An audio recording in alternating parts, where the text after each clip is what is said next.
समाजवादी लोग तो ईमानदार लोग होते हैं। मैं वही कह रहा हूँ, सरकार बना लेंगे। सरकार तो श्योर बनने वाली है। अब ये प्लानिंग और स्ट्रेटजी अगर पब्लिकली अगर शुरू हो जाएगी तो फिर मामला गड़बड़ा जाएगा। नहीं, कितना कॉन्फिडेंट दिख रहे हैं। प्लानिंग को पहले भी समाजवादी पार्टी चारों सीटों पर रही है। जब नेताजी के आशीर्वाद से आज हम डॉक्टर बन गए और वही आरक्षण आज भारतीय जनता पार्टी खत्म करने का काम कर रही है। तो कितनी सीट जीत रहे हैं? सीट के बारे में तो हम नहीं कह सकते, पूरा उत्तर प्रदेश की सारी विधानसभाओं का आंकड़ा नहीं है मुझे जी। तो अखिलेश जी का मुकाबला योगी जी से है कि मोदी जी से है? ये तो हमेशा डबल इंजन की सरकार है। अभी बीच में तो एक तीसरा इंजन और टकरा रहा था, तो ये कह पाना मुश्किल है कि किससे होगा। लेकिन हम कह सकते हैं कि भारतीय जनता पार्टी की विचारधारा जो पिछड़ों के, दलितों के हक और अधिकार को मारने के काम कर रही है, तो उस विचारधारा के अगेंस्ट में हम लोग काम करने का काम। मतलब लोग कहते हैं कि सर्टिफिकेट वाले सांसद बने हैं, बट असली सांसद लोग इनको ही मानते हैं।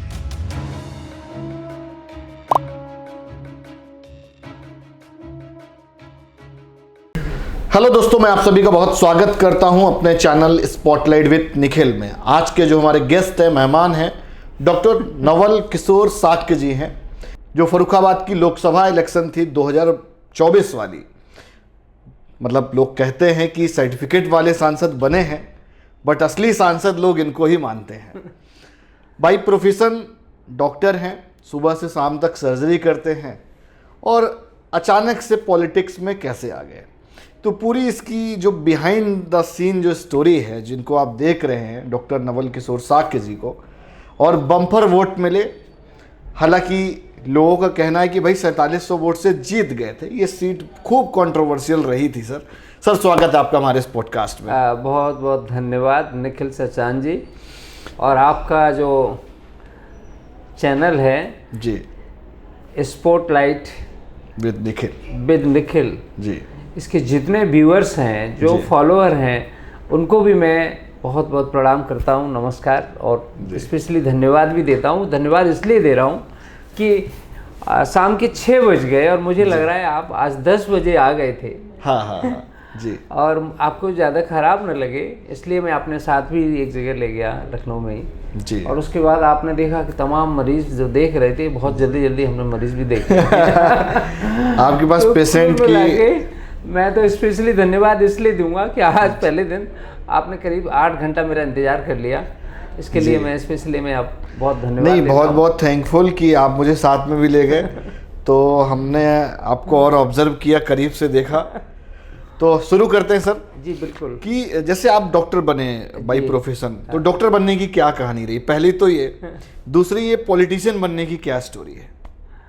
डॉक्टर बनने की कहानी मेरे चाचा जो आज इस दुनिया में नहीं है, डॉक्टर राम कुमार साक्य जी। आप पेशे से डॉक्टर थे।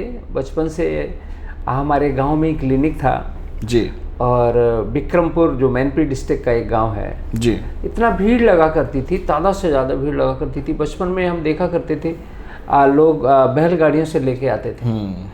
तो बचपन में ही मेरे चाचा ने ये तय कर दिया था कि तुम्हें आगे भविष्य में डॉक्टर बनना है जी। और मैंने ये प्रण किया था कि मैं पहले MBBS बनूंगा, और MBBS में जब मैं पहुंच गया तो मैंने प्रण किया था कि मैं सुई नहीं लगाऊंगा, इंजेक्शन तभी लगाऊंगा जब मैं पोस्ट ग्रेजुएशन में पहुंचूंगा, जब PG कर लेंगे। तो चाचा से मेरी कहानी शुरू हुई डॉक्टर बनने की। और गांव से, जहां गांव हमारा बहुत बैकवर्ड गांव है जी, जहां आज़ादी के इतने साल बाद भी अभी कुछ दिनों पहले भी रोड्स बने। आज जब हम लोग गांव में रहते थे, बीजेपी की सरकार में बने? नहीं, आदरणीय अखिलेश यादव जी की सरकार में बने। हम कैसे कह सकते हैं? अब आप पॉलिटिकल हो गए। नहीं, वो पहले बचपन से बता रहा हूँ कि हमारा गांव एक ऐसी जगह, इतना इंटीरियर जगह है, बैकवर्ड इतना इलाका था कि बरसात के दिनों में हमारे गांव के चारों तरफ, अगर साउथ में जाएंगे तो आपको नदी पड़ेगी, और नॉर्थ में आएंगे तो आपको नहर पड़ेगी, पूर्व में जाएंगे तो भी नदी पड़ेगी, पश्चिम में जाएंगे तब भी नदी पड़ेगी। मतलब नदी का घेराव था जी। तो ऐसी जगह मेरा बचपन शुरू हुआ, और मुझे खुशी इस बात की है, उस गांव से निकल के मैंने देश और दुनिया देखी। क्या गांव का नाम क्या है आपके? गांव का नाम है विक्रमपुर। विक्रमपुर कौन सा डिस्ट्रिक्ट लगता है? डिस्ट्रिक्ट मैनपुरी में है। अच्छा, मैनपुरी लगता है, जहाँ मेरा बर्थ प्लेस हुआ। ओके। और बर्थ प्लेस के बाद मेरा जो प्राइमरी एजुकेशन के मैं गांव में हुआ, उसके बाद जो 9th से 12th की एजुकेशन एक शिवपुरा है। अभी वर्तमान में मेरा शिवपुरा, फिर शिवपुरा हमारे फादर माइग्रेट हुए, ओके। तो 12th तक हम लोग वहाँ रहे जी। और मेरा एजुकेशन गन्नौरवाड़ा HN इंटर कॉलेज में हुआ। उसके बाद फिर मैं आगरा चला गया जी। आगरा के बाद लखनऊ आ गया। हाँ। और लखनऊ के बाद में फिर हम लोग फर्रुखाबाद पहुँच गए, कायमगंज चले गए। तो आज की डेट में हम कह सकते हैं कि हम लोग फर्रुखाबाद के रहने वाले हैं। फर्रुखाबादी है। और खासकर कायमगंज। तो धीरे धीरे हम आपकी इलेक्शन की तरफ भी बढ़ेंगे। फादर आपके बाई प्रोफेशन क्या थे, क्या काम था फादर का? मेरे फादर गांव का एक ग्रामीण जो किसान होता है, मैं किसान थे। किसान का एक बेटा हूँ। तो बहुत जैसे आम तौर पे क्या होता है, किसान के बच्चे पले बढ़े, बड़े हुए, नौकरी लगी जी, डिग्री की, जैसे आपने MBBS करी, तो आमतौर पे लोग क्या सोचते हैं कि यार सिर्फ नौकरी करेंगे और नौकरी करने के बाद चीज़ें सेटल कर लेंगे। पॉलिटिक्स की तरफ रुझान कैसे बना? आज हाँ, बचपन से हमारे माता पिता और खासकर हमारे चाचा का जो संस्कार था बुद्धिज्म के बारे में बचपन से हमें सिखाया जी। और जहाँ हम बुद्धिज्म की बात कर देते हैं तहाँ वहाँ हमें बुद्धिज्म में बगैर महापुरुषों के इतिहास के पूरा नहीं होता। तो बचपन से ही ये सारी हमने कहानियाँ बचपन से पढ़ ली, चाहे बाबा साहब भीमराव अम्बेडकर जी की कहानी हो, चाहे माता सावित्रीबाई फुले का दर्शन हो, ज्योतिबा फुले जी का दर्शन हो। हालांकि राजनीतिक दर्शन की अगर बात करूं तो डॉक्टर राम मनोहर लोहिया और नेताजी, श्रद्धेय नेताजी माननीय मुलायम सिंह यादव जी, ये सारे महापुरुषों का जो दर्शन है हमने बचपन से ही सीख लिया था। और बचपन से सीखने के बाद बचपन से ही मैं बहुत महत्वाकांक्षी था। बचपन में 6th क्लास में एक इंग्लिश में लेसन था कि एक बच्चा है जो बड़े विद्यालय में एडमिशन के लिए जाता है, तो उसके माँ बाप बहुत पुअर होते हैं, प्रिंसिपल से मिलते हैं और प्रिंसिपल से जब मिलने के बाद में उस बच्चे से कहा जाता है कि आप इस रूम्स की क्लीनिंग करिए। और उस रूम्स की क्लीनिंग का जब उस बच्चे को मौका मिला और उस बच्चे से कहा था कि अगर इस रूम की क्लीनिंग अच्छी अगर कर दोगे तो तुम्हारा एडमिशन हो जाएगा। एक चैप्टर है, शायद आपने पढ़ा हुआ, पता नहीं अब है। मैंने तो नहीं पढ़ा। मैंने पढ़ा है। हाँ। बिकॉज इस तरह की स्टोरी टेलिंग बचपन में रहती है। बचपन में ये स्टोरी थी और वो उसने बच्चे ने पहले उसकी प्रिंसिपल साहब की चेयर किया, फिर टेबल किया और उसके बाद में जितने भी जो सारे से उनकी बुक्स वगैरह, तो इतना अच्छा क्लीनिंग कर दिया कि उन टीचर्स को बच्चे का एडमिशन मजबूरी में करना पड़ा। तो मैंने ये बचपन में प्रण कर लिया था कि मैं बड़ी से बड़ी जगह पढ़ूंगा, जहाँ बचपन में हमें ये नहीं पता था कि हम डॉक्टर कैसे बनेंगे। तो डॉक्टर बनने के लिए साइंस है और उसमें बायोलॉजी इतना बताया गया था, तो हमने बायोलॉजी लिया और बायोलॉजी के बाद में जब इंटर पढ़ लिया, यू कांट बिलीव, इंटर हमने एक चित्रा की गाइड आती थी उससे पढ़ लिया। जो वास्तविक पढ़ाई थी मैंने आगरा में किया। जब आगरा में मेरा RBS कॉलेज में, जहाँ हमने BSc में बायोलॉजी में एडमिशन लिया, तो हमने पढ़ाई की और वहाँ हमने देश दुनिया देखी कि कुछ बच्चे लगे हैं पूरा कोचिंग जी। तो मैंने एक्सपोजर देखा, पहली दफा एक्सपोजर देखा। यू कांट बिलीव, कभी अगर आगरा गए हो तो बिल्कुल गए हैं। हरि पर्वत एक जगह है। मैं गांव से गया था, BSc फर्स्ट ईयर में था और एक जीरोक्स की एक शॉप थी, तो वहाँ बहुत सारे बच्चे सेट ले जा रहे थे। एक अग्रवाल से नहीं, एक अग्रवाल साहब, एक कोचिंग, एक फिजिक्स का बड़ा नाम है, ओके, डॉक्टर AK अग्रवाल, ये आगरा कॉलेज के टीचर्स थे। वो अपने घर पे कोचिंग पढ़ाते थे बच्चों को और एक राइस पेपर आता था, तो राइस पेपर पे वो लिख देते थे। 4 राइस पेपर पे उन्होंने लिखा, बच्चे क्या करते थे जाके फोटोस्टॉट कराते थे। मैं वहाँ खड़ा देख रहा था, तो मैंने उसकी दुकान वाले से कहा, हमने कहा एक सेट हमें भी दे देना। तो दुकान वाले कहा तुम क्या करोगे? मैंने कहा हम भी देख लें। कह रहे सब MBBS जो पढ़ते हैं वो हैं, तुम क्या कर रहे हो? मैंने कहा मैं तो BSc कर रहा हूँ। तो मैंने जो वो एक पेपर देखा ना, जो फिजिक्स की कोचिंग का एक पेज, फिर बाकी लड़कों से मिला मैं, तो फिर आगरा में अंतर पाया नहीं। आगरा में फिर 1 साल में फर्स्ट ईयर तो हमारा चला गया, लेकिन मैंने ये मालूम पड़ गया कि अब MBBS कैसे करेंगे। तो पहले हमने कहा एक काम करते हैं, अभी पढ़ाई बीएससी मन से करते हैं जी, उसके बाद फिर हम लोग एमबीबीएस करेंगे। ठीक बात। जैसे कि 14 अप्रैल अभी पास आने वाली है, जी, है ना, निकट है। ओके। आपने कहा कि अंबेडकर साहब की जो है कहानियाँ आपने बचपन में सुनी है, जी। तो ऐसी एक छोटी सी कोई 1-2 मिनट की किस्सा बताइए या स्टोरी बताइए जिससे बाकी लोग भी इंस्पायर हो सकें। एक बचपन की कहानी, बाबा साहब भीमराव अंबेडकर जी तो एक दर्शन है। बचपन की कहानी ले लो, उनकी जवानी की कहानी ले लो, उनके अंत की कहानी ले लो, नहीं कोई भी कहानी जो आपने बचपन में सुनी, जीवन का हर एक पहलू उनका इम्पोर्टेंट है। अगर बचपन की कहानी की बात कहूँ तो बचपन में बाबा साहब भीमराव अंबेडकर जी विद्यालय जाते थे।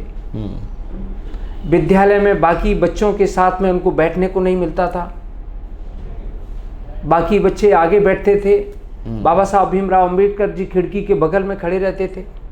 कभी कभी तो ऐसा हो जाता था कि बाबा साहब भीमराव अंबेडकर जी को खिड़की के बाहर खड़ा होना पड़ता था, और जो बच्चा पीछे खड़ा होगा और खिड़की के बगल में बाहर खड़ा होगा उसको दिखाई भी कम देगा और सुनाई भी कम देगा।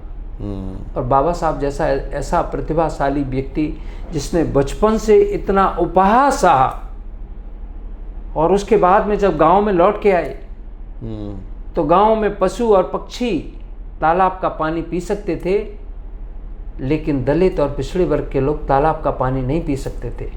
एक छोटा सा बालक अपनी माँ से कहता है और पूछता है कि माँ ऐसा क्यों, कि हम तालाब में पानी, पशु और पक्षी पानी पी रहे हैं, हम पानी नहीं पी सकते, विद्यालय में हम पढ़ नहीं सकते जी। मैंने कहा माँ एक दिन मैं बड़ा होऊंगा और पूरे भारत देश का इतिहास बदलने का काम करूंगा। ये वही बालक बाबा साहब भीमराव अंबेडकर जी ने जिन्होंने देश का संविधान लिखने का काम किया। ठीक बात, बहुत अच्छी इंस्पिरेशनल स्टोरी लगी। और थोड़ा सा लोकसभा की तरफ बढ़ेंगे। जी बिल्कुल। आपने 18 में ज्वाइन की पार्टी, समाजवादी पार्टी। तो राजनीति में आने का मन कैसे बनाया?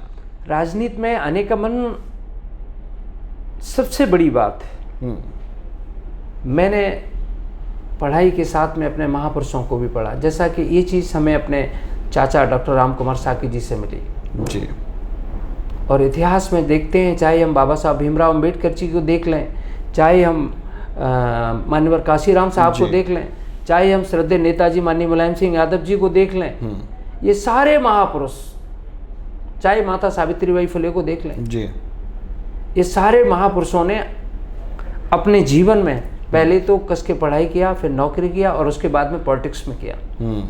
और पॉलिटिक्स में जाने का सबसे बड़ा मकसद, जो मैं कह रहा हूँ कि दुनिया में अगर सोचना है तो सबसे बड़ा सोचो। ये बात एपीजे कलाम साहब ने कहा था। और मुझे आज भी याद है, आगरा में रेडियो पे मैं 26 जनवरी के दिन एपीजे कलाम साहब का भाषण जरूर सुनता था। तब रेडियो रखा करते थे हम लोग जब तैयारी करते थे। कलाम साहब कहा करते थे कि जीवन में सबसे बड़ा सोचो। सबसे बड़ा सोचने के लिए किसी साहूकार के घर पे आपको लोन नहीं लेना पड़ेगा जी। तो जब दुनिया, जब वर्ल्ड है, वर्ल्ड में आज कलाम साहब तो हमारे देश के राष्ट्रपति थे। अगर वर्ल्ड की बात करें, अमेरिका के राष्ट्रपति जो भी रहे हों, जितने भी राष्ट्रपति वर्ल्ड में या जो भी अलग अलग कंट्री में रहे या प्रधानमंत्री रहे, लोग दुनिया में तो नहीं को याद करते हैं कलाम साहब को। जब इन लोगों को ही याद करते हैं तो क्यों ना राजनीति में आया जाए। और दूसरा, बाबा साहब भीमराव अंबेडकर जी ने, मैं कहता हूँ राजनीति में आने का सबसे बड़ा कारण एक ये भी है कि बाबा साहब भीमराव अंबेडकर जी के संविधान के आरक्षण के चलते मैं डॉक्टर बन गया। और डॉक्टर बनाए गए नेताजी माननीय मुलायम सिंह यादव जी, उनकी सरकार थी, उनकी सरकार में आरक्षण मिल गया। मेरी बात समझना मैं क्या कह रहा हूँ। जब नेताजी के आशीर्वाद से आज हम डॉक्टर बन गए और वही आरक्षण आज भारतीय जनता पार्टी खत्म करने का काम कर रही है, तो क्यों न मैं आज उन्हीं की विचारधारा आदरणीय अखिलेश यादव जी के साथ मिलकर इस देश को संविधान के बचाने का काम करूं। ठीक है, बड़े नेता हैं, बचा पा रहे हैं, पीडीए काफी काम कर रहा है। नहीं बचेगा, अभी 2024 में देखा आपने किस तरह से जो स्टेटमेंट आ रहे 24 में ही आ रहे हैं। 24 में आपको वोट मिले 4,85,285 और मुकेश राजपूत जी को मिले 487,963, करीब 2678 वोट का एक अंतर पाया। 57 से वोटों से मैं जीता था 5700 या 4700? नहीं, 5700 के आसपास। मैंने कैलकुलेट किया था। मेरे पास जो थी, मैंने सारे जो हमारा 4 विधानसभाओं का जो काउंटिंग था, काउंटिंग में मैंने देखा था करीब 5700 वोट से मैं जीता था जी। लेकिन बाद में डीएम साहब ने वहाँ किस तरह से बत्ती गुल कर दी, और बत्ती गुल करने के साथ में हम लोग कहते हैं लाठियां भी बहुत चली। अरे किस तरह से यार, आप पे भी बरसे? नहीं, मेरे को तो नहीं, लेकिन मैं तो अंदर गुहार लगा रहा था जी। पत्रकारों के साथ था, कभी डीएम से था, कभी मैं ऑब्जर्वर के पास था, मैं चक्कर ही लगाता रहा। लेकिन बाहर जो लोग थे, बहुत सारे लोगों के तो हमने अपने हॉस्पिटल में ऑपरेशन करवाए जिनके हाथ फ्रैक्चर हो गए, किसी की अगर बैक पे पूरा एकदम रेडिश करके पूरा एब्रेजन, एडिमा और ये सब बना हुआ था। इतना खुल के गुंडे? अरे इस तरह से क्या पूरी दुनिया ने देखा। वो तो न्यूज़पेपर में भी, दैनिक जागरण में पूरा भरा पड़ा था कि किस तरह से इन्होंने लाइट बंद करके हमारे लोगों पर इन्होंने लाठीचार्ज कराने का काम किया। ठीक बात। 5 विधानसभाएं आती हैं, 5 में से अलीगंज है, कायमगंज है, दोनों आप जीते जी। अलीगंज में सबसे बम्पर वाली जीत हुई, करीब 21,000 के आसपास पाए, और कायमगंज में 11,000, जहाँ पर आपका हॉस्पिटल है। ठीक है। उसके बाद 3 हारे जी, अमृतपुर, फर्रुखाबाद, भोजपुर जी। और हार जो है लगभग देखेंगे यहाँ पे करीब 35,132 जी। उधर आप 32,692 से जीते, दोनों में मिला के। तो ऐसे करके एक अंतर आया, तो 27 करीब है। जो दोनों जगह जीते हैं वहाँ से लड़ेंगे। अभी मैं फिर कहता हूँ, इससे ज़्यादा प्रायोरिटी मुझे प्रदेश में जिस तरह से जो माहौल है, आदरणीय अखिलेश यादव जी को मुख्यमंत्री बनाने की प्राथमिकता मेरी पहली है, फर्स्ट प्रायोरिटी है। और समाजवादी पार्टी के लिए, और खासकर जिस तरह से अभी SIR के जो कार्यक्रम हुआ जी, किस तरह से हमारे और अपने लोगों के वोट काटने का काम हुआ है, इसके बावजूद भी हम धन्यवाद देते हैं समाजवादी पार्टी के साथियों को, जिन्होंने बूथ पर डट करके, और मुस्लिम समाज में तो इस तरह का माहौल था कि एक तरह से SIR NRC की तरह लग गई। उनको लगा कि अब हम यहाँ अगर हमारा वोट नहीं बना तो हम इस देश में नहीं रह पाएंगे।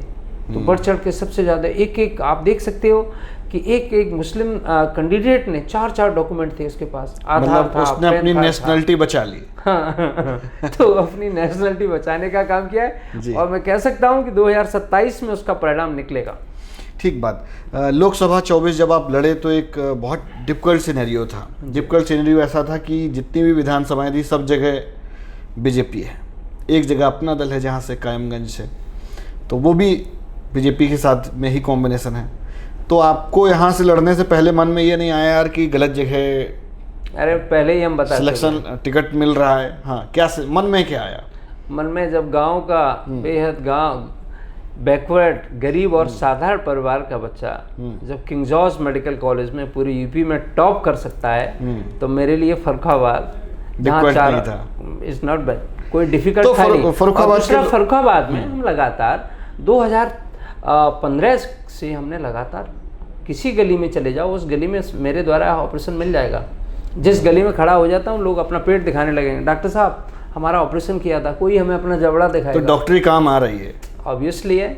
डॉक्टरी एक ऐसा प्रोफेशन है जहाँ हम लोगों को जी पूरी शिद्दत से, और मैं कभी भी जो इलाज भी करता हूँ ऐसे नहीं करता हूँ कि वो मरीज है, वो हमेशा ऐसे करता हूँ जैसे मेरे अपने परिवार का, मेरे अपने घर का बिल्कुल घर की तरह इलाज करता हूँ। मेरे अस्पतालों में जो मरीज आ जाता है, कभी उसको फील ही नहीं होता कि मैं किसी अस्पताल में इलाज करा रहा हूँ, उसको हमेशा लगता है हाँ, अपने घर में इलाज हो रहा है। हॉस्पिटल वाला एनवायरनमेंट भी मुझे इस जगह नहीं महसूस हुआ। जो आमतौर पे हॉस्पिटल्स पे जाओ तो एक वो फीलिंग आती है, तो फीलिंग मैं अभी यहाँ पे बैठा हूँ, ये हॉस्पिटल मेरा OPD का पर्चा देख लीजिए, उस पर पहली लाइन लिखी है अवर फ्री कंसल्टेशन। मैंने आज तक जीवन में किसी से अपने देखने की फीस नहीं ली है। क्या बात है। मैं एक चुनाव का भाषण सुन रहा था, रैली आपने बड़ी जनसभा कराई थी, अखिलेश जी भी आए थे जी, उसमें आपकी वाइफ भी थी प्रियंका साके जी। उन्होंने जो कॉन्फिडेंसली जो 5 मिनट 10 मिनट का जो ड्यूरेशन रहा भाषण का, मैंने उसको सुना गंभीरता से, बड़ा अच्छा भाषण। उनका भी इंटरेस्ट है पॉलिटिक्स में, ऑब्वियसली हम दोनों लोग मिलके काम करते हैं। और वो भाषण जो हमारी वाइफ ने दिया था, बहुत वायरल हुआ था। मैं बताता हूँ, भाषण ये दिया था, जिस तरह से जी ज्योतिबा फुले जी का साथ माता सावित्रीबाई फुले ने दिया जी, जिस तरह से बाबा साहब भीमराव अंबेडकर जी का साथ माता रमाबाई अंबेडकर जी ने दिया, और जिस तरह से आदरणीय अखिलेश जी का साथ आदरणीय श्रीमती डिम्पल भाभी जी दे रही हैं, मैं भी अपने पति डॉक्टर नवल किशोर के साथ इन महापुरुषों की तरह जीवन भर राजनीति के साथ अपने सामाजिक कार्यों में साथ देने का काम करूंगी। ये भाषण था। एज इट इज था, सही कह रहे हैं। मुझे तो क्या चुनाव में लाने का इरादा है? ऑब्वियसली, अगर माननीय इंटरेस्ट रखते हैं दोनों लोग मिलके, मतलब 27 में लड़ा सकते हैं, सामाजिक हो, बेशक माननीय राष्ट्रीय अध्यक्ष अखिलेश यादव जी का जैसा दिशा निर्देश होगा वैसा हम लोग करने को तैयार हैं। और उससे पहले हमारी प्रायोरिटी यही है कि प्रदेश में अपने लोगों को, खासकर मेरे समाज के लोगों को, साक्य समाज के लोगों, साक्य, कुशवाहा, मौर्य और सैनी समाज के लोगों को मैं पूरे उत्तर प्रदेश में समाजवादी पार्टी से जोड़ने का काम करूं और समाजवादी पार्टी को जिताने का काम करूं, आदरणीय अखिलेश यादव जी को प्रदेश का मुख्यमंत्री बनाने का काम करूं। ये प्रायोरिटी मेरी पहली है। दूसरी प्रायोरिटी? अब दूसरी प्रायोरिटी माननीय अखिलेश जी का जैसा आशीर्वाद होगा। हम 5 विधानसभा हैं जी। कहाँ से लड़ने का मन है? सारी विधानसभाओं में, सारी विधानसभाओं में जिन लोगों ने हमें प्यार और आशीर्वाद देने का काम किया है, उन सब की इच्छा है कि मैं चुनाव लड़ूं। लेकिन मैं क्या कह रहा हूँ, लेकिन जी फिर से मैं कह रहा हूँ, प्रायोरिटी मेरी वही है अखिलेश यादव जी। जब अखिलेश जी कहेंगे तभी लड़ेंगे वहां से। आदरणीय अखिलेश यादव जी का जो भी दिशा निर्देश होगा उसको ससम्मान स्वीकार करते हुए और पूरी मेहनत और लगन से, अब की बार जो 2024 में जो मेहनत और लगन थी उससे दूनी लगन से हम लोग दूनी मेहनत से लगने का। ठीक बात। हम लोग 24 से 27 की तरफ बढ़ रहे हैं जी, और आप अखिलेश जी को मुख्यमंत्री बनाने की बात कर रहे हैं जी। तो उसके लिए आपको फर्रुखाबाद की जो 4 सीटें हैं जो डिस्ट्रिक्ट में आती, लोकसभा में तो 5 आती हैं, चारों हारे हुए हैं, तो चारों कैसे जिताएंगे? कुछ फार्मूला बनाया गया है कि नहीं बनाया गया? अब ये प्लानिंग और स्ट्रेटजी अगर पब्लिकली अगर शुरू हो जाएगी तो फिर मामला गड़बड़ा जाएगा। नहीं, कितना कॉन्फिडेंट दिख रहे हैं प्लानिंग को। पहले भी समाजवादी पार्टी 4 सीटों पे रही है जी, ठीक है। और जिस तरह से राजनीति में मैं कह सकता हूँ कि जो जितनी बेईमानी कर ली, जैसा कि आपने बताया था, ठीक है, जो एक नया चलन चल गया है, लेकिन हम फिर भी हम कह सकते हैं समाजवादी लोग तो ईमानदार लोग होते हैं। मैं वही कह रहा हूँ, आप बेईमानी की बात कैसे कर जो बेईमानी, मैं वही कह रहा हूँ, जो जितनी बेईमानी कर ले ये भारतीय जनता पार्टी के लोग कर रहे हैं, लेकिन सत्य लाने में हम लोग सत्य के रास्ते पर चलने का काम कर रहे हैं। हो सकता है थोड़ा देर हो जाए, लेकिन एक बार जब चलना शुरू कर दिया तो मुश्किल होगा हम लोगों को हटा पाना। सरकार बना लेंगे? सरकार तो श्योर बनने वाली है। तो कितनी सीट जीत रहे हैं? सीट के बारे में तो हम नहीं कह सकते, पूरा उत्तर प्रदेश की सारी विधानसभाओं का आंकड़ा नहीं है मुझे जी। लेकिन हम कह सकते हैं कि आज अगर हम चाहे गांव के लेवल पे जाएं, चाहे शहरी लेवल पे जाएं, चाहे छोटे व्यवसायी हो, चाहे किसान हो, चाहे छात्र हो जी, आज हर आदमी परेशान है। आज देख रहे हैं अभी इजराइल का जिस तरह से इराक पे जो हमला चल रहा है अमेरिका का, और जो गैस इंडिया में नहीं आ पा रही है, एलपीजी का क्या हाल हो गया। कुछ दिनों पहले हमने एक पोस्ट भी डाली थी, हमारे बगल में पीछे पेट्रोल पंप है, वो लगातार 1 हफ्ते तक पूरा रस्सी लगी रही, और कोविड जैसे हालात अभी कुछ दिनों में हो गए थे। मुझे तो लगता नहीं प्रधानमंत्री जी की तरफ से ऐसा कुछ दिशा निर्देशन भी मिला था कि हो सकता है दिक्कत आ जाए। अखिलेश यादव जी ने भी कहा था कि हमने 2 चूल्हे खरीद लिए अपने घर में रोटी के लिए, ठीक है। और गैस का सिस्टम देख लीजिए, परसों गैस घर पर ख़त्म हो गई तो 2000 रुपये का सिलेंडर कहीं से ब्लैक में लेके लिया गया है। तो ये हालात, ये सच पता नहीं, दिस इज रियल स्टोरी। जब हमारे साथ ही हो सकती है, गांव के आदमियों, गांव में तो गैस मिल ही नहीं रही, गांव के लोग तो पहले ही से अपना लकड़ी पे चालू कर दिए। और मैं तो ये कहूँगा कि मोदी जी ने कहा था कि गांव की महिलाओं को जो आंखों में कैटरेक्ट हो जाता है धुएं से, अब फिर से वो कैटरेक्ट करने के लिए, आंखें खराब करने के लिए फिर से चालू कर रहे हैं। अभी हॉस्पिटल से हम अंदर आ रहे थे तो मोदी जी और योगी जी की दोनों फोटो बाहर लगी है और आप समाजवादी पार्टी से हैं, ये कैसे? वो गांव के लोगों की स्कीम, जो आयुष्मान स्कीम है, तो बढ़िया है ना स्कीम आयुष्मान। जी हाँ, मैं आयुष्मान स्कीम के साथ में मैं एक चीज़ और जोड़ रहा हूँ। क्या आयुष्मान कार्ड जिनका बना है, ये सवाल मेरा आपसे है, नहीं, पहले आप जो है मेरे प्रश्न का उत्तर दीजिए, फिर हम आप वाले का देंगे। प्रश्न के उत्तर के साथ ही आपसे सवाल भी मेरा जोड़ा हुआ है। हाँ, लीजिए। क्या देश में जिनके पास आयुष्मान कार्ड है वही इलाज के एलिजिबल लोग हैं? क्या जिसके पास आयुष्मान कार्ड नहीं है उसको वो इलाज का हकदार नहीं है? उनको मुख्यमंत्री कोष से भी पैसा मिल रहा है। कितना मिल रहा है आपको पता है? कितना? अब सच्चाई क्या है अलग है, लेकिन ऑप्शन तो है, मुख्यमंत्री कोष से मिल रहा है। कितने लोगों को मिल पाता है? हमारे जानने में तो काफी लोगों को मिला है।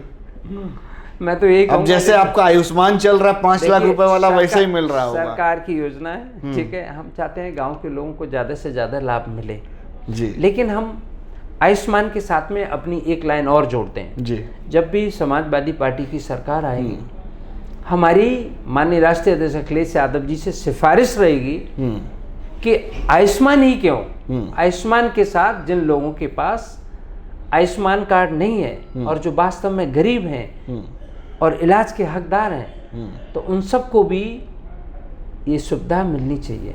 इलाज सबका निःशुल्क होना चाहिए। मतलब जितने भी पर्सन होंगे सबका कैशलेस। आप आउट ऑफ इंडिया देख लीजिए, आउट ऑफ इंडिया हर क्या जगह, आउट ऑफ इंडिया क्या जैसे काइंड ऑफ फ्री एजुकेशन की पॉलिसी चलती है, वैसे ही आप फ्री हेल्थ केयर सिस्टम लाना चाहते हैं। बिल्कुल, बहुत बड़ी बात कह रहे हैं। और ऐसा होगा आने वाले समय में, हम पूरा भरोसा है, करा ले जाएंगे, हम करा ले जाएंगे। जैसे अभी आदरणीय अखिलेश यादव जी ने, हमने थोड़ा सा अनुरोध किया, हमने कहा भैया हम लोग आपके दिशा निर्देशन में, आपके आशीर्वाद में सम्राट अशोक जयंती मनाना चाहते हैं। माननीय जी ने 1 मिनट भी टाइम नहीं लिया, तुरंत ही ओके लिख दिया और अगले दिन विशाल कार्यक्रम हम लोगों ने कराने का काम किया। ऐसे मुझे पूरा भरोसा है, हम जो भी काम करते हैं पूरे मन से और पूरी ईमानदारी से करते हैं। और पार्टी में भी जो काम मैं कर रहा हूँ पूरे मन से कर रहा हूँ और ईमानदारी से कर रहा हूँ। और जो लोग सच्चे होते हैं, ईमानदार होते हैं, उनकी बात कोई काटता नहीं है। बट उनको जीतना बहुत डिफिकल्ट होता है। हाँ, लेकिन मैं फिर कह रहा हूँ, जीतना भले डिफिकल्ट हो, लेकिन जो क्रांतिकारी लोग होते हैं, शुरुआत में दिक्कत हुई। बाबा साहब भीमराव अंबेडकर जी सोचो, लंदन स्कूल ऑफ इकोनॉमिक्स और कैलिफोर्निया यूनिवर्सिटी से पढ़ने के बाद में 4 पीएचडी करने के बाद में वो महाराष्ट्र में चुनाव लड़े और महाराष्ट्र के लोगों ने उन्हें हरा दिया पहली बार। और मैं तो बाबा साहब भीमराव अंबेडकर जी का दीवाना हूँ। तो जब बाबा साहब भीमराव अंबेडकर जी जैसा इंसान को पहली बार चुनाव हरा दिया तो मैं कैसे जीत जाता। लेकिन दूसरी बार वेस्ट बंगाल के लोगों ने, उन्होंने देश की पंचायत में भेजकर और देश का कानून मंत्री बनाने के साथ में इस देश में संविधान लागू करवाने का काम किया। ठीक बात। जैसे जहाँ जहाँ हारे हुए हैं आप, जी, या 2022 इलेक्शन ले ले, बहुत जगह हारे। अगर आप सिर्फ फर्रुखाबाद की गिरे तो फर्रुखाबाद पूरा हारे हैं, तो क्या कारण रहे थे? कुछ एनालाइज किया गया है 2022 का? 2022 में जिस तरह से माहौल था, ये बीजेपी के लोग प्रोपोगंडा फैलाने में बड़े माहिर हैं और इनकी चिकनी चुपड़ी बातों में लोग आ जाते हैं। ये चुनाव से इंस्टेंटली ऐसा अपना प्रोपोगंडा करेंगे, जस्ट लाइक बिहार का देख लीजिए, महिलाओं को 10-10 हज़ार रुपये उनके खाते में देने का काम किया और महिलाओं ने उनको वोट दे दिया। पूरा बैंड बाजों के साथ वोट डालने जा रही हैं। और जब सरकार बन जाती है, सरकार बनने के बाद में आप देखिए क्या है, वही महिलाएं आज रो रही हैं कि हमारे खाते में पैसा नहीं आ रहा। अरे सरकार तो छोड़िए, वहाँ के मुख्यमंत्री को ही बदल दिया। तो इनकी पॉलिसी बड़ी विचित्र है, लेकिन समाजवादी लोग डट के मुकाबला करेंगे। जब टिकट सही मिलेगा तब जीतेंगे ना। टिकट, मुझे पूरा भरोसा है आदरणीय अखिलेश यादव जी समय समय पे और बार बार यही बोलते हैं, टिकट किसी की रिकमेंडेशन से नहीं होगी, टिकट उसी की रिकमेंडेशन, जनता की रिकमेंडेशन से होगी और जो जिताऊ प्रत्याशी होगा और पीडीए विचारधारा का होगा उसी की टिकट होगी। पीडीए विचारधारा क्या है? पीडीए विचारधारा महापुरुषों की विचारधारा है और जो महापुरुष बाबा साहब भीमराव अंबेडकर जी हो गए, डॉक्टर राम मनोहर लोहिया हो गए, सोचिए उस जमाने में ये दोनों लोग मिलना चाहते थे, लेकिन पत्राचार भी हुआ, लेकिन दोनों की मुलाकात नहीं हुई। इंस्टेंटली बाबा साहब भीमराव अंबेडकर जी का परिनिर्वाण हो जाता है। लेकिन आज माननीय अखिलेश यादव जी इन सभी महापुरुषों की विचारधारा को बढ़ाते हुए, उनके सिद्धांतों पर चल के पीडीए समाज के लोगों को जोड़कर एक बहुत विशाल शक्तिशाली ताकत बनकर, जैसे कि 2024 में दिखाया, 27 में भी बनेंगे। पक्का जीत रही सरकार? इसमें क्या कॉन्फिडेंस? लोग कह रहे हैं कि देख लेंगे जब सरकार आएगी, फिर चालू हो गया है, पिछली बार भी चालू हो गया था। ये बीजेपी के लोग बोलते हैं ऐसा। समाजवादी पार्टी के लोग कह रहे हैं उनकी तो सरकार पहले से ही है। बीजेपी के लोग इस तरह का प्रोपोगंडा फिर झलक रहा है, फिर गड़बड़ा जाएगा। नहीं, अब की बार कोई गलती करने वाला नहीं है। अभी अखिलेश जी ने एक गाना डाल दिया था एक दिन। कौन सा गाना था वो? मैंने हाँ, बाहुबली करके कुछ था। हाँ, मुझे नहीं पता, हाँ। मैंने देखा नहीं। चलो मैं गाना इस पे दिखा दूंगा बीच में। तो वो माहौल बनने लगा है। हालांकि अखिलेश जी ने एक दफ़ा जब बिहार इलेक्शन हुआ तो उन्होंने खुद कहा कि इस तरह का कोई गाना नहीं बनना चाहिए। अब उन्होंने खुद ही डाल दिया अपने फेसबुक हैंडल से। नहीं, अखिलेश जी जैसा महाविद्वान व्यक्ति होना बहुत मुश्किल है। मैं तो यही कहूँगा कि वो सारे धर्म के लोगों को, सारे पिछड़े दलित अल्पसंख्यक के साथ जितने भी पीड़ित हैं जी, और वो पीड़ित किसी भी कास्ट में हो सकते हैं, उन सब के साथ में अखिलेश महागठबंधन और अखिलेश यादव उत्तर प्रदेश के मुख्यमंत्री बनने की। तो अखिलेश जी का मुकाबला योगी जी से है कि मोदी जी से है? अब ये तो हमेशा डबल इंजन की सरकार है। अभी बीच में तो एक तीसरा इंजन और टकरा रहा था, तो ये कह पाना मुश्किल है कि किससे होगा। लेकिन हम कह सकते हैं कि भारतीय जनता पार्टी की विचारधारा जो पिछड़ों के, दलितों के हक और अधिकार को मारने के काम कर रही है, तो उस विचारधारा के अगेंस्ट में हम लोग काम करने का काम कर रहे हैं। एक अंत में प्रश्न लेंगे।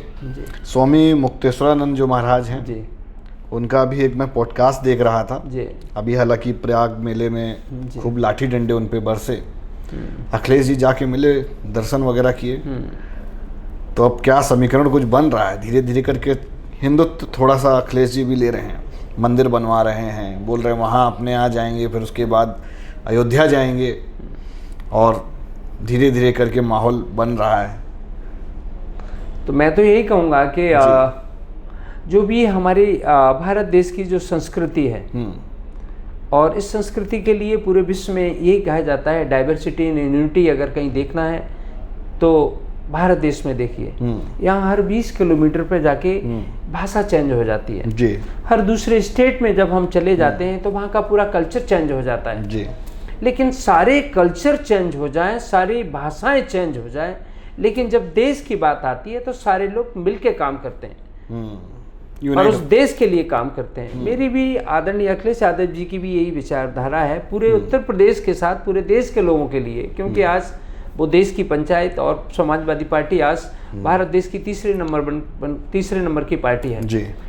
तो आदरणीय अखिलेश यादव जी की विचारधारा भी है कि सारे धर्मों में विश्वास करते हैं। आपने कहा कि अभी मुक्तेश्वरानंद जी के लिए वहाँ इलाहाबाद में गए, प्रयाग में, तो वहीं जो दूसरे मूवमेंट हैं, जैसे अभी सम्राट अशोक जयंती हम लोग के साथ में मनाने का काम किया। कुछ समय पहले विश्वकर्मा जयंती थी, विश्वकर्मा भगवान की, तो उन लोगों के साथ मनाने का काम किया। अभी 14 अप्रैल को बाबा साहब भीमराव अंबेडकर की जयंती आ रही है, तो आदरणीय अखिलेश यादव जी ने पूरे उत्तर प्रदेश में जितने समाजवादी पार्टी के कार्यालय हैं, पूरे उत्तर प्रदेश में 75 जिलों में बाबा साहब भीमराव अंबेडकर की जयंती मनाने का काम किया। तो हम कह सकते हैं आदरणीय अखिलेश यादव जी आज सारे महापुरुषों की विचारधारा को, उनको सम्मान देते हुए लोगों को जोड़ने का काम कर रहे हैं, और ये हम सब के लिए गर्व की बात है। अब जैसे अंबेडकर साहब की बात करो तो जितनी भी रीजनल पार्टीज हैं जी, तो वो सब लोग ही अंबेडकर साहब को ही मानते हैं जी। सबके बैनर पे, होर्डिंग्स पे उनकी फोटो मिलती है जी। तो एक किसी अभी बड़े नेता ने हाल ही में कहा कि जयंती बनाओ, वोट पाओ। सत्यता है इसमें? अभी इसमें सम्राट अशोक जयंती मनाई तो केशव प्रसाद मौर्य जी ने स्टेटमेंट दिया कि ये छलावा है। मैं तो उनसे पूछना चाहता हूँ कि आप और आपके मुख्यमंत्री जी, आपके प्रधानमंत्री जी, आपने तो एक ट्वीट भी नहीं किया। आदरणीय अखिलेश यादव जी तो हम सब लोगों के साथ में जयंती मना रहे हैं जी, और जयंती मनाने के साथ में घोषणा भी कर रहे हैं कि सब समाजवादी पार्टी की सरकार आने पर गोमती नगर के रिवर फ्रंट पर सम्राट अशोक की विशालकाय प्रतिमा लगाने का काम, और वो भी सोने के सिंहासन पे विराजमान करने का काम करें। कमिटमेंट हो गया, लेकिन बनेगी क्या? हाँ, कब बनेगी? सरकार आएगी तो सरकार बनेगी तो बनेगी। मैं बैठा हूँ ना। ठीक बात। अंत में प्रश्न लेते हैं, बिकॉज बहुत सारे पेशेंट आपके इंतजार भी कर रहे हैं बाहर जी। अखिलेश जी कैसे नेता है?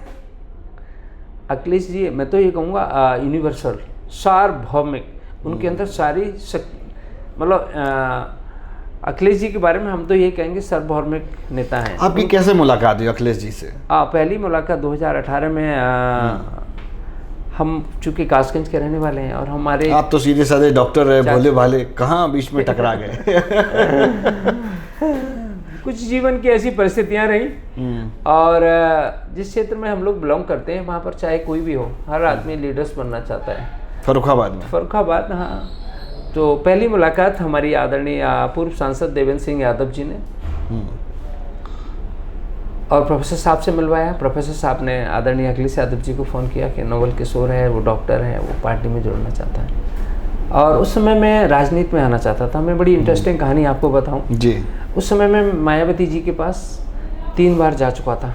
मैं बहुजन समाज 18 के पहले की बात, पहले 3 बार मैं उनके घर पर गया, और 3 बार उन्होंने मुझे, एक ब्रांच रहती थी और एक चेयर और छोटी सी टेबल रहती थी, वहाँ खड़े होकर नमस्कार करना पड़ता था। मैंने भी उनसे आशीर्वाद लिया। 3 बार में भी ऐसी सिनेरियो था कि उन्होंने मुझे पार्टी में नहीं लिया, और जब अखिलेश यादव जी के पास गए तो उन्होंने मुझे गले लगा कि एकदम प्यार देने का काम किया। तो फील हुआ कि यार बड़े भाई की तरह जो इंसान प्यार कर रहा है, जिसके अंदर लग ही नहीं रहा कि ये लीडर्स, इतने बड़े लीडर्स हैं। सही कह और मैं आपसे भी कहूँगा कि आदरणीय अखिलेश यादव जी से जब आप मिलेंगे तो आपको भी नहीं लगेगा, आपको ऐसे लगेगा he is just like my elder brother. तो इतना सार्वभौमिक। अब जब बसपा की बात हो ही रही तो एक चीज़ और पूछ लेता हूँ। बसपा में लोग बताते हैं कि मायावती जी से मिलने के लिए कुछ टोकन डलवाना पड़ता है। उसके बारे में नहीं कहना, जब आप खुद ही बता रहे हैं तो अंडरस्टूड। नहीं, मतलब सच्चाई है कि नहीं, मैं आज तक मिला नहीं।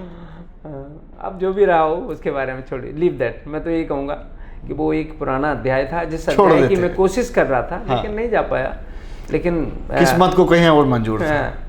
नहीं, मुझे पीडीए की विचारधारा और महापुरुषों की विचारधारा, मुझे खुशी इस बात की है कि आदरणीय अखिलेश यादव जी आज सारे महापुरुषों की, और खासकर जो पीडीए समाज में जन्मे, चाहे ज्योतिबा फुले जी हों, चाहे जितने महापुरुषों के मैं कई बार नाम ले चुका है, इन सारे महापुरुषों की आइडियोलॉजी पे चल के एक उत्तर प्रदेश को प्रगति के रास्ते पर ले जाने का काम करने की सोच रहे हैं। एक अंत में प्रश्न और लेंगे जी। फर्रुखाबाद की सबसे बड़ी समस्याएं कौन सी हैं? या बीइंग अ डॉक्टर आपको क्या लगता है कि अगर आप बनोगे विधायक, जीतोगे, सरकार आएगी तो आप क्या डेवलपमेंट कराओगे? फर्रुखाबाद की सबसे बड़ी समस्या ट्रांसपोर्टेशन, कनेक्टिविटी। और ट्रांसपोर्टेशन के लिए जो रोड्स हैं ना, रोड 30 साल पुराने रोड्स हैं। 30 साल पहले उस रोड्स पे कितने व्हीकल्स थे? आप अपने गांव में देख लीजिए या कहीं भी देख लीजिए, मोहल्ले में कितने लोगों के पास व्हीकल थे? बहुत। आज एक घर में 4-4 व्हीकल है। आसपास के जितने भी जिले हैं उत्तर प्रदेश से, रोड ट्रैफिक एक्सीडेंट का डाटा उठा के देख लीजिए, ऐसा कोई भी दिन नहीं जाता है जिस दिन फर्रुखाबाद में एक्सीडेंट ना होता हो। गंगा पार जो अमृतपुर विधानसभा है, राजीपुर वाला रोड है, उस पर आए दिन रोड ट्रैफिक एक्सीडेंट में लोगों की और नए जबच्चों की जान जाती है। एक सबसे बड़ी समस्या ट्रांसपोर्टेशन की। ठीक बात। पहला ट्रांसपोर्टेशन, कनेक्टिविटी हो गया। दूसरा, अब धन्यवाद तो नहीं दूंगा, लेकिन मैं ये कहूँगा कि गंगा के उस पार जी फर्रुखाबाद में हर साल बाढ़ आती है। लाखों बीघा जमीन लोगों की हर साल खराब होती है, और ये बाढ़ का भीतर जो दृश्य है हजारों सालों से चला रहा है। हमने वहां घोषणा की थी और आदरणीय अखिलेश यादव जी ने घोषणा की थी कि सरकार आने पर फर्रुखाबाद के ढाई घाट, फर्रुखाबाद के पांचाल घाट से लेके, घटिया घाट बोलते हैं, घटिया घाट से लेके कंपिल तक का एक बांध बनवाने का काम करेंगे। और दूसरा, गंगा एक्सप्रेस वे फर्रुखाबाद में था। सोचिए कि फर्रुखाबाद की बड़ी दुख की बात तो ये है कि वहाँ के 4 सांसद, मैंने कई बार ये प्रश्न पत्रकारों के सामने उठाया कि वहाँ के 4 विधायक, एक एमएलसी और एक सांसद, इन सब का इतना पावर नहीं था। और एक बगल के शाहजहाँपुर के मंत्री जी खन्ना जी वो इन पे भारी थे। और योगी जी ने भी विधानसभा में ये सवाल उठाया था और उन्होंने कहा था कि फर्रुखाबाद चूसे गन्ना और एक्सप्रेस वे ले गए खन्ना। ठीक है, तो ये ट्रांसपोर्टेशन की एक समस्या थी। तीसरा सबसे बड़ा, फर्रुखाबाद आलू का बहुत बड़ा प्रोडक्शन होता है जी। आलू के प्रोसेसिंग के लिए आज तक भी कोई एक फैक्ट्री नहीं लगी जो आलू की प्रोसेसिंग से, आलू से मेडिसिन बनता है, आलू से चिप्स बनता है, एक बड़ा प्लांट लग जाता तो गांव के जो किसानों को इंडस्ट्रियलाइजेशन नहीं है। हाँ, गांव के किसानों को आलू की फसल का उचित मूल्य मिलता। ठीक बात। और इस बार तो बहुत बड़ा है। आलू का रेट पता है क्या रेट है? मैं तो अभी नहीं गया बहुत दिन से। आलू 3 रुपया किलो, मतलब एक बोरा अगर आलू सस्ता हो गया बहुत। हाँ, लोगों ने अपने खेतों में आलू उठाया नहीं है, उसको खेत में जैविक खाद के लिए तरह उसी में छोड़ दिया। ये हाल है। तो फर्रुखाबाद सारे मामलों में पिछड़ा हुआ है, लेकिन मैं ये कहूँगा कि फर्रुखाबाद विश्वास जमाएंगे। जितने सभी देख रहे हैं भैया, कमेंट करके बताना, इतने वादे कर रहे हैं अच्छे अच्छे और फैक्ट्री नहीं मिली तो आप। मेरे तो ये उसमें था, मैनिफेस्टो में था। और मेरा पहला मैनिफेस्टो में ये था कि डॉक्टर नवल किशोर अगर सांसद बनेगा तो वेतन में मिलने वाला सारा वेतन तमाम गरीब बच्चों पर, जो अनाथ हैं, जो बेहद गरीब हैं, जिनके माँ बाप नहीं है, उनकी सैलरी, हमारी सैलरी से उन बच्चों की फीस जाने का काम करेगा। लेकिन मैं बता रहा हूँ, भले मैं सांसद नहीं बन पाया, लेकिन आपके चैनल के माध्यम से मैं कहता हूँ कि तमाम ऐसे बच्चे हैं जी जिनको लक्ष्य कैंसर हॉस्पिटल की तरफ से, उन बच्चों को मैं पढ़ाने का काम आज भी कर रहा हूँ। अरे वाह, दैट्स गुड। तो ठीक है भाई, इसी वार्ता के साथ हम इस पॉडकास्ट को देंगे विराम। डॉक्टर साहब का बहुत बहुत आभार, धन्यवाद। इस बिजी समय में सुबह से शाम तक पेशेंट्स देखते रहते हैं, रात में सर्जरी भी करते हैं, उस दौरान मुझे समय दिया। और भाई आप सभी कमेंट करके बताओ कि किस विधानसभा से आप सर को लड़ाना चाहते हो, ठीक है? तो ताकि जो एक हम लोग सर्वे करते हैं, उस सर्वे में हम लोग उस विधानसभा में कंट्रीब्यूट करके चला सकें। तो मिलते हैं फिर किसी नए पॉडकास्ट के साथ। नमस्कार। नमस्कार। और नमस्कार करने से पहले फिर से आप सभी को धन्यवाद। नितिन सचान जी ने जो इतना बहुमूल्य अपना समय दिया, और इनका जो यूट्यूब चैनल है जी, स्पॉटलाइट विद निखिल जी, इसको आप जरूर सब्सक्राइब करिए, लाइक करिए, फॉलो करिए। धन्यवाद, नमस्कार।